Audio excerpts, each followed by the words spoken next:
informasi. Kalau hari ini Ibu ingin mencoba menerapkan metode komunikatif kepada kalian. Nah, metode komunikatif ini adalah metode yang nantinya Ibu berharap kalian lebih dominan dan lebih aktif ya. Jadi Ibu di sini hanya sebagai pengatur saja. Jadi Ibu nanti akan memberikan beberapa kelompok kepada kalian dan nanti kalian yang akan memberikan beberapa materi juga. Jadi Ibu di sini akan menilai keaktifan kalian. Nah, sebelum kita memulai pembelajaran kali ini, alangkah lebih baiknya kalau kita membaca doa terlebih dahulu ya. Baik, Bu. Nah, silahkan dipimpin oleh Ari sebagai ketua kelas. Siap, Bu. Sebelum kita memulai pelajaran, alangkah baiknya kita membaca doa dulu. Membaca doa dalam hati, mulai.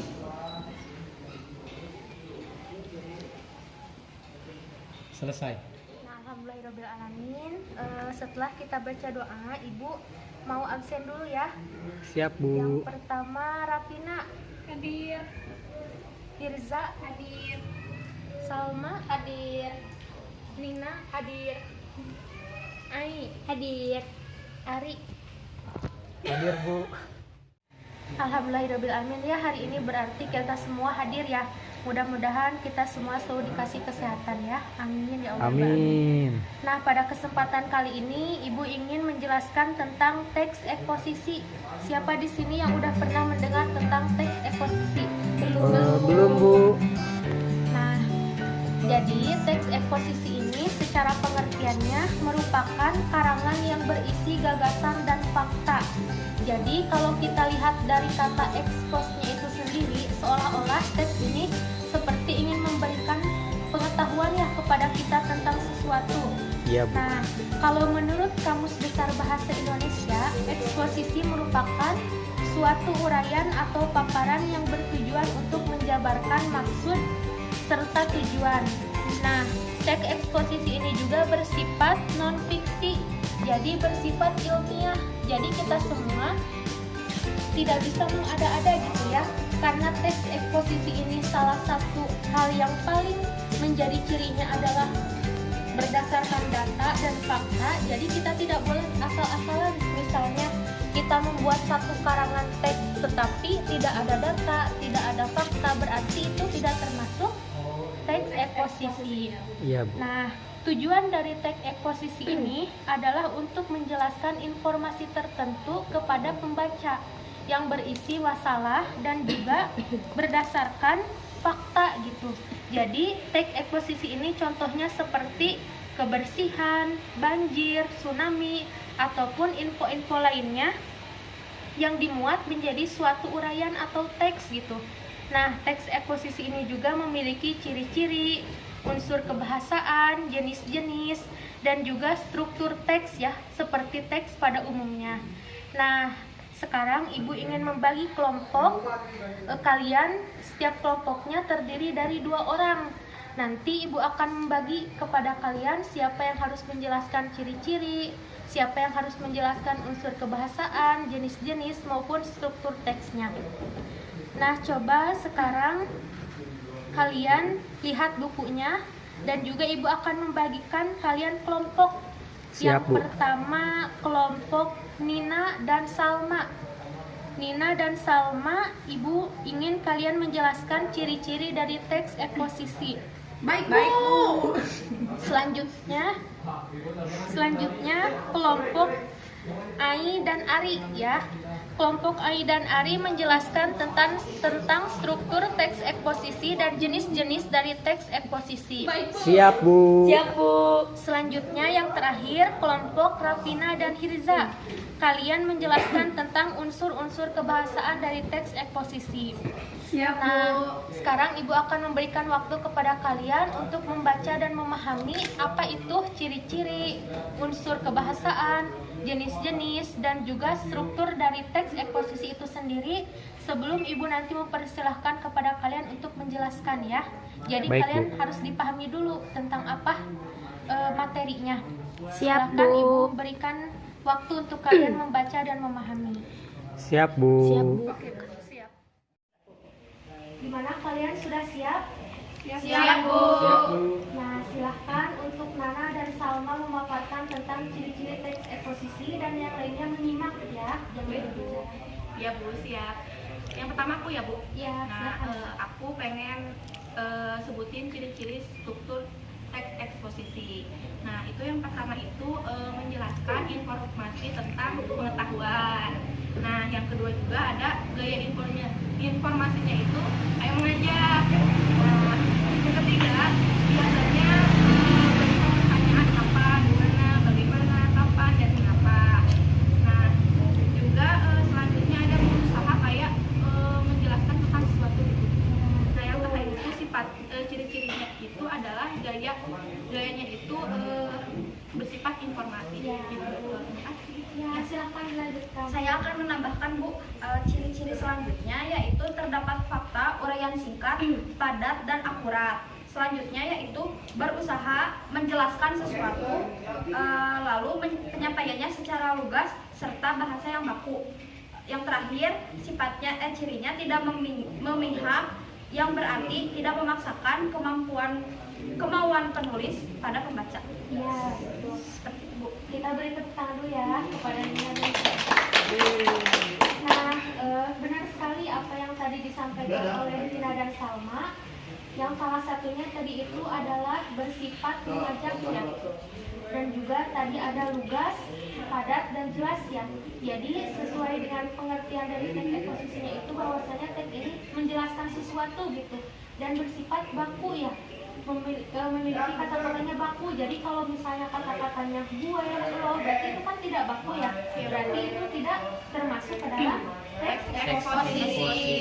Nah, selanjutnya Ibu akan persilakan kepada Ai dan Ari untuk menjelaskan tentang struktur dan jenis-jenis dari teks eksposisi. Baik, Bu, saya di sini akan menjelaskan tentang struktur eksposisi. Struktur eksposisi di sini ada 3. Yang pertama, pernyataan pendapat atau tesis. Yang kedua, argumentasi. Dan yang ketiga, penegasan ulang pendapat atau reiteration. Yang pertama, penyampaian pendapat merupakan bagian teks yang berisikan pernyataan pendapat atau tesis penulis atau disebut juga bagian pembuka atau awalan. Dan yang kedua ada argumentasi, merupakan bagian yang memuat alasan yang tidak bisa memperkuat argumen penulis dalam mendorong ataupun menolak suatu gagasan. Dan yang ketiga ada penegasan ulang pendapat. Disebut juga sebagai reiteration, adalah bagian dari teks eksposisi yang berisi penegasan ulang pendapat penulis tentang topik yang dibahas. Ya, terima kasih kepada Ai, kita beri tepuk tangan ya. Nah, jadi kalau kita menyimak tadi ada berapa struktur dari teks eksposisi itu? Ada 3. Ya, 3. Yang pertama itu yaitu tesis atau pernyataan pendapat.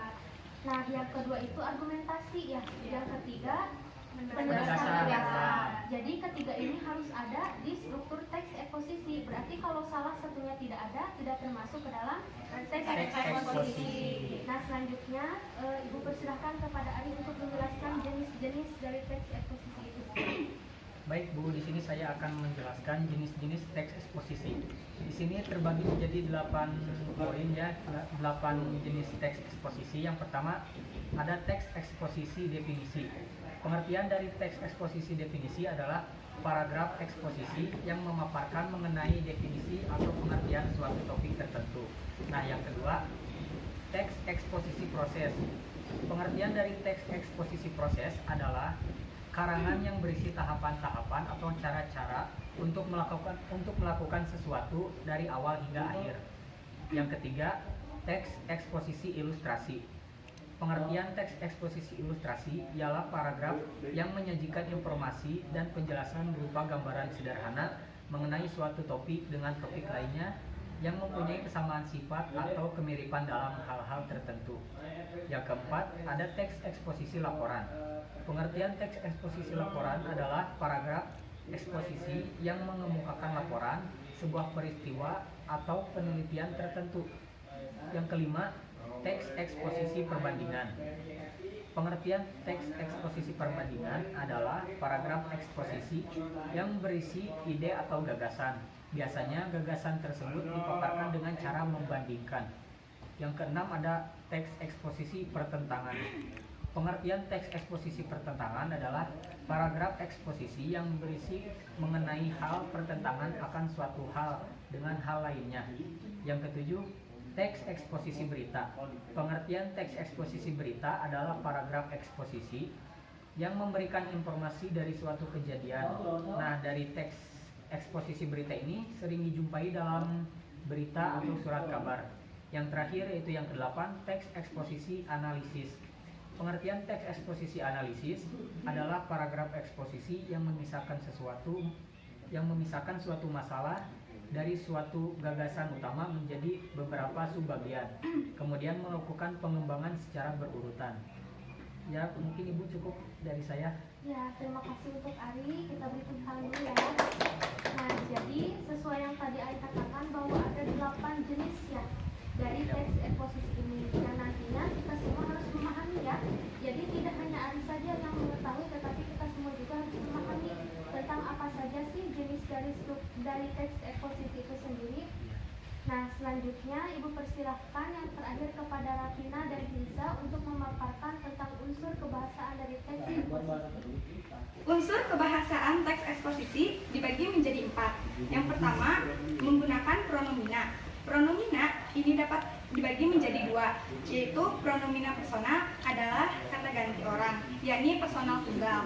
Dan yang kedua, pronomina non persona adalah kata ganti bukan orang, merupakan pronomina penunjuk.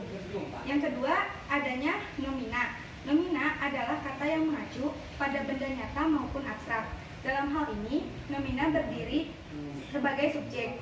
Berdasarkan bentuk dan maknanya, nomina dibagi menjadi 2, yaitu nomina dasar dan turunan. Selanjutnya akan diserahkan kepada Ica. Baik Bu, di sini saya akan melanjutkan unsur kebahasaan yang ada pada teks eksposisi.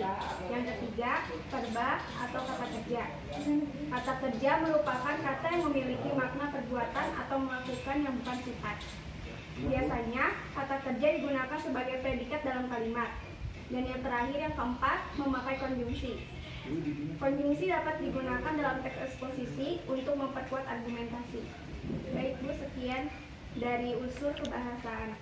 Ya, terima kasih kepada Rafina dan Hirza yang sudah memaparkan unsur kebahasaan. Kita beri tepuk tangan terlebih dahulu.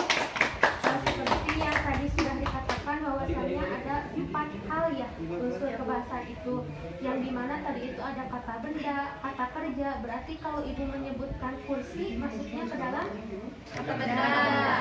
Tetapi kalau Ibu bilang berjalan, berarti masuknya ke dalam kata kerja. Jadi kita sudah bisa membedakan ya dari keempat jenis itu. Nah, selanjutnya di sini Ibu ingin memberikan kuis kepada kalian. Jadi Ibu ingin tahu sejauh apa kalian memahami teks eksposisi ini. Coba siapa yang mau menyebutkan tentang pengertian teks eksposisi menurut bahasa kalian sendiri? Thank you, sir. Saya mau menjawab pengertian dari teks eksposisi, Bu. Nah, teks eksposisi merupakan karangan yang berisi gagasan dan fakta. Teks eksposisi mengandung informasi atau pengetahuan yang mencoba digambarkan dalam bentuk yang SPJ atau singkat, padat, dan jelas. Selanjutnya, siapa yang mau menyebutkan 3 struktur teks eksposisi? Saya Bu. Yang pertama, pernyataan pendapat atau tesis. Yang kedua, argumentasi. Dan yang ketiga, penegasan ulang pendapat. Ya, terima kasih kepada Ani. Selanjutnya, coba sebutkan 2 jenis teks eksposisi. Ini Bu, saya. Bu Nina. Adalah teks eksposisi ya Bu. Nah, pertama teks eksposisi definisi, nah yang kedua teks eksposisi proses. Ya, terima kasih. Nah, selanjutnya yang terakhir, coba sebutkan 4 unsur kebahasaan dari teks eksposisi. Yang pertama, menggunakan pronomina. Yang kedua, adanya nomina. Dan yang ketiga, verba.